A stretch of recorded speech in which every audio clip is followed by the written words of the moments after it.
وقالوا لن نؤمن لك حتى تفجر لنا من الأرض ينبوعا أو تكون لك جنة من نخيل وعنب فتفجر الأنهار خلالها تفجيرا أو تسقط السماء كما زعمت علينا كسفا أو تأتي بالله والملائكة قبيلا أو يكون لك بيت من زخرف أو ترقى في السماء وَلَن نُّؤْمِنَ لِرُقِيِّكَ حَتَّى تُنَزِّلَ عَلَيْنَا كِتَابًا نَّقْرَؤُهُ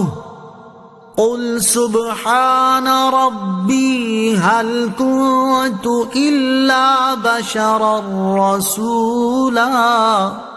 ترجمہ: اور انہوں نے کہا ہم تم پر ہرگز ایمان نہ لائیں گے یہاں تک کہ تم ہمارے لیے زمین سے کوئی چشمہ بہا دو یا تمہارے لیے کھجوروں اور انگوروں کا کوئی باغ ہو، پھر تم ان کے درمیان خوب نہریں جاری کر دو، یا تم ہم پر آسمان ٹکڑے ٹکڑے کر کے گرا دو جیسا تم نے کہا ہے، یا اللہ اور فرشتوں کو ہمارے سامنے لے آؤ، یا تمہارے لیے کوئی سونے کا گھر ہو، یا تم آسمان پر چڑھ جاؤ، اور ہم تمہارے چڑھ جانے پر بھی ہرگز ایمان نہ لائیں گے جب تک ہم پر ایک کتاب نہ اتارو جو ہم پڑھیں۔ تم فرماؤ میرا رب پاک ہے، میں تو صرف اللہ کا بھیجا ہوا ایک آدمی ہوں۔ وقالو، اور انہوں نے کہا۔ آیت کا شان نزول یہ ہے کہ جب قرآن کریم کا اعجاز خوب ظاہر ہو چکا اور واضح معجزات نے حجت قائم کر دی اور کفار کے لیے عذر کی کوئی صورت باقی نہ رہی تو وہ لوگوں کو مغالطے میں ڈالنے کے لیے طرح طرح کی نشانیاں طلب کرنے لگے، اور انہوں نے کہہ دیا کہ ہم ہرگز آپ پر ایمان نہ لائیں گے۔ چنانچہ مروی ہے کہ کفار قریش کے سردار کعبہ معظمہ میں جمع ہوئے اور انہوں نے رسول اللہ صلی اللہ علیہ وسلم کو بلوایا۔ پیارے آقا علیہ الصلوۃ والسلام تشریف لائے تو انہوں نے کہا کہ ہم نے آپ کو اس لیے بلایا کہ آج گفتگو کر کے آپ سے معاملہ طے کر لیں تاکہ ہم پھر آپ کے حق میں کوئی بھی کارروائی کرنے میں معذور سمجھے جائیں۔ عرب میں کوئی آدمی ایسا نہیں ہوا جس نے اپنی قوم پر وہ شدتیں کی ہوں جو آپ نے کر دی ہیں۔ آپ نے ہمارے باپ دادا کو برا کہا، ہمارے دین کو عیب لگائے، ہمارے دانش مندوں کو کم عقل ٹھہرایا، ہمارے معبودوں کی توہین کی، ہماری جماعت متفرق کر دی اور کوئی برائی اٹھا نہ رکھی، یعنی سب کچھ آپ نے کیا۔ یہ بتاؤ کہ اس سے تمہاری غرض کیا ہے؟ اگر تم مال چاہتے ہو تو ہم تمہارے لیے اتنا مال جمع کر دیں کہ ہماری قوم میں تم سب سے زیادہ مالدار ہو جاؤ، اور اگر اعزاز چاہتے ہو تو ہم تمہیں اپنا سردار بنا لیں، اور اگر ملک کو سلطنت چاہتے ہو تو ہم تمہیں بادشاہ تسلیم کر لیں۔ یہ سب باتیں کرنے کے لیے ہم تیار ہیں، اور اگر تمہیں کوئی دماغی بیماری ہو گئی ہے یا کوئی خلش ہو گیا ہے تو ہم تمہارا علاج کریں اور اس میں جس قدر خرچ اٹھائیں۔ سرکار دو عالم علیہ الصلوۃ والسلام نے فرمایا ان میں سے کوئی بات نہیں، اور میں مال، سلطنت اور سرداری کسی چیز کا طلبگار نہیں، بات صرف اتنی ہے کہ اللہ تعالیٰ نے مجھے رسول بنا کر بھیجا ہے اور مجھ پر اپنی کتاب نازل فرمائی اور حکم دیا کہ میں تمہیں اس کے ماننے پر اللہ عز و جل کی رضا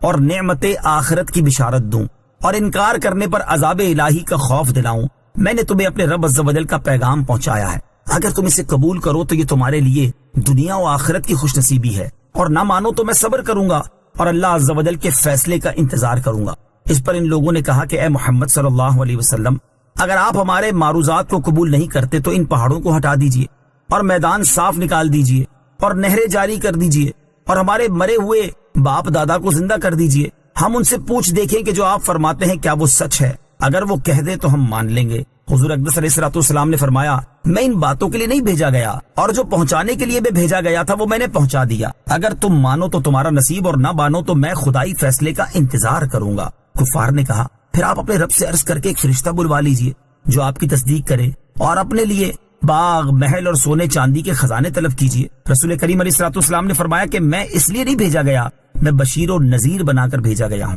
اس پر وہ لوگ کہنے لگے تو ہم پر آسمان گروا دیجئے، اور ان میں سے بعض یہ بولے کہ ہم ہرگز ایمان نہ لائیں گے جب تک آپ اللہ عز و جل کو اور فرشتوں کو ہمارے پاس نہ لائیں۔ اس پر نبی اکرم علیہ الصلوۃ والسلام اس مجلس سے اٹھ آئے اور عبداللہ بن امیہ آپ کے ساتھ اٹھا اور آپ سے کہنے لگا خدا کی قسم میں کبھی ایمان نہ لاؤں گا جب تک آپ سیڑھی لگا کر آسمان پر نہ چڑھو اور میری نظروں کے سامنے وہاں سے ایک کتاب اور فرشتوں کی ایک جماعت لے کر نہ آؤ، اور خدا کی قسم اگر یہ بھی کرو تو میں سمجھتا ہوں کہ میں پھر بھی نہ مانوں گا۔ حضور انور علیہ السلام نے جب دیکھا کہ یہ لوگ اس قدر ضد اور عناد میں ہیں اور ان کی حق سے دشمنی حد سے گزر گئی ہے، تو آپ علیہ السلام کو ان کی حالت پر رنج ہوا. اس پر یہ آیت کریمہ نازل ہوئی، قل سبحان ربی، تم فرماؤ میرا رب پاک ہے. کفار کے تمام مطالبات کے جواب میں نبی کریم علیہ السلام کو ایک ہی جواب دینے کا ارشاد فرمایا گیا کہ آپ ان سے کہہ دیں کہ میرا کام اللہ عز و جل کا پیغام پہنچا دینا ہے، وہ میں نے پہنچا دیا ہے. اور جس قدر معجزات و آیات یقین و اطمینان کے لیے درکار ہیں،